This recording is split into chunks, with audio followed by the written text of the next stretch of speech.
Na minha opinião, o problema, a saúde do idoso é uma questão emergencial. Em 2003, houve uma onda de calor na Europa que matou, parece que até 70 mil idosos. Né? Foi um negócio, um desastre total. Na França, mais de 10 mil morreram por simplesmente não poder pedir socorro. Tá? Quer dizer, nós estamos falando num verão quente, aumento de temperatura de ambiente. Quer dizer, nós podemos ter a curto prazo uma situação climática extremamente hostil às pessoas idosas.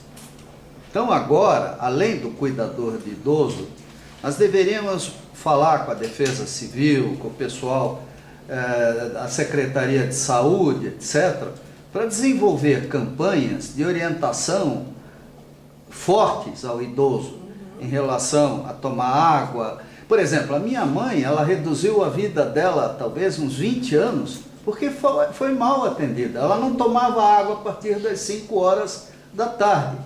Até que um dia ela começou, a minha irmã descobriu a mãe numa situação complicada, levou para o hospital e acharam que ela estava infartando, quando na realidade ela estava com desidratação. Aí nunca mais ela voltou à lucidez, à capacidade de raciocínio que ela tinha. Né? Quer dizer, eu tenho histórias de família, uma em cima da outra, que a minha família vive muito, né? Quando sobrevive. Então a questão sobrevive aos médicos. Então a questão toda nós estamos numa situação hoje em que há uma expectativa rápida de envelhecimento da população brasileira e, no entanto, a gente não vê campanhas, não vê tecnologia, não vê hospitais, não vê asilos. Como nós vimos agora, conversamos sobre a questão do Pequeno Cotolengo e coisas assim, né? Centro de referência e tudo mais. Quer dizer, nós temos que, de alguma maneira, botar a boca no trombone e dizer, gente, o assunto é muito mais grave do que simplesmente o cuidador de idoso. Quer dizer, nós estamos... Mas o cuidador é fundamental. É fundamental. Tem que criar uma... Mas nem todos têm dinheiro para pagar. Mas tem que ser política pública. Mas não adianta. Esse negócio... Eu acho o seguinte, que você tem razão, Cascais. Mas não cumpre. Eu acho que está na hora da sociedade se mobilizar e exigir do governo que cumpra a sua obrigação e a sua responsabilidade. Porque muita coisa está sendo assumida pela sociedade civil.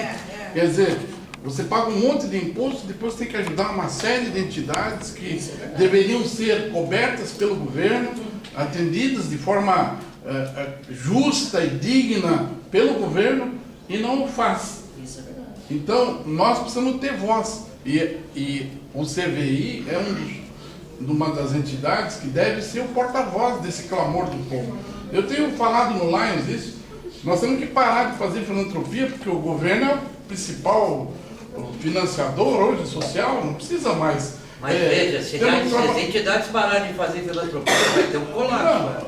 Em termos... Você vai ver muita gente mas, eu acho que, sem cuidados, morrendo. Mas cada vez mais o governo vai ser omisso. Eu acho que, claro, não se pode abandonar as pessoas. Nós estamos pregando que as entidades, como serviço, trabalhem no desenvolvimento humano. Preparação, cursos, treinamentos, reinserção social. Não adianta só dar a cesta básica para o cara, que isso a inclusão, já dá. veja, eu dou o exemplo da inclusão educacional, a inclusão, né, da pessoa com deficiência. Então, né? Mas o senhor sabe, isso aí o governo tem obrigação de fazer. Ensino regular. A gente não precisa ficar mendigando para fazer uma casa de abrigo.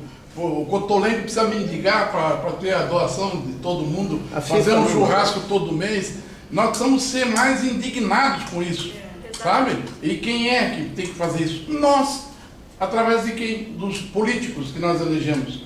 E na Assembleia, uma caravana de, nós exigimos que o governo faça uma casa dia e nós vamos administrar, nós vamos monitorar, nós vamos coordenar. Agora, a obrigação é de vocês, tá? É isso que tem que ser feito. Juntar formadores de opinião, Lions, Clube Maçonaria, todas as instituições que envolvem a questão da assistência ao deficiente, fazer um mutirão, precisa uma liderança forte para fazer isso, dar um grito nacional, e pode começar por aqui, né? Então, eu sempre digo, o governo cada vez mais vai ficar livre irresponsável a essas ações sociais que são demanda que cabem a ele.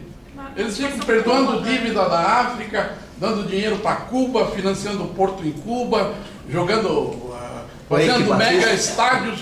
O país não tinha condição de fazer essa Copa. Eu não sei como é que funcionou até a aprovação lá. Quem autorizou o Lula a trazer a Copa para cá? Eu fiquei curioso para saber se foi o Congresso, se foi o Senado, se o povo concordou ou se o presidente tinha poder de fazer isso. Não sei. Agora, a verdade é a seguinte, eu acho que nós devemos ser mais incisivos nessas questões. Esse hospital tem que funcionar. Sim, exatamente. É o dinheiro parado que está lá e gente que está sofrendo e morrendo por falta de assistência. Precisa ir lá na frente com cartaz e dizer: queremos que esse hospital funcione. Que é levar a imprensa. É isso que precisa ser Fazer feito. barulho. Né? Então a gente só fica às vezes discutindo os problemas e não toma atitude, tem que tomar atitude. E só vai mudar quando a gente se mobilizar. E não adianta meia dúzia de pessoas, tem que juntar as forças vivas da sociedade em busca dessas questões. Sim. Eu sou um voluntário para isso. E na continuação do que você está falando, Sim. o legal também é o pessoal se reunir e fazer ações coletivas e protocolar do Ministério Isso. Público. Pedir também que o Ministério Público faça parte dele Parte em relação dele. a isso. Mas Porque você Não, e mobiliza a né? imprensa, juntar Claro. lá, o seguinte, aí tem que juntar, quantas associações tem que envolvem a questão do deficiente? Mais de 10, né? Sim. Será que não se junta 200 pessoas? São 42. Para fazer lá um Curitiba são manifesto 42. pacífico? É um universo de 6 mil pessoas. Imagina Tá vendo? unir todas as associações. Nós temos que parar com manifestação chapa branca. Nós temos que ter iniciativa própria. Quer dizer, nós não parar com esse negócio de querer bajular político. Quer dizer, nós temos que cobrar deles. Se a torcida do Atlético e do Curitiba convencer o prefeito a trazer a Copa do Mundo para cá, nós vamos convencer o prefeito a cuidar das pessoas com deficiência, não é mesmo? Por que nós não fazemos isso? Isso não é prioridade do governo, ele quer fazer de adulto, estádio de futebol. Então, nós temos que mostrar para eles que vida digna para as pessoas que têm deficiência, né, e assistência eficiente é uma necessidade básica, é uma prioridade.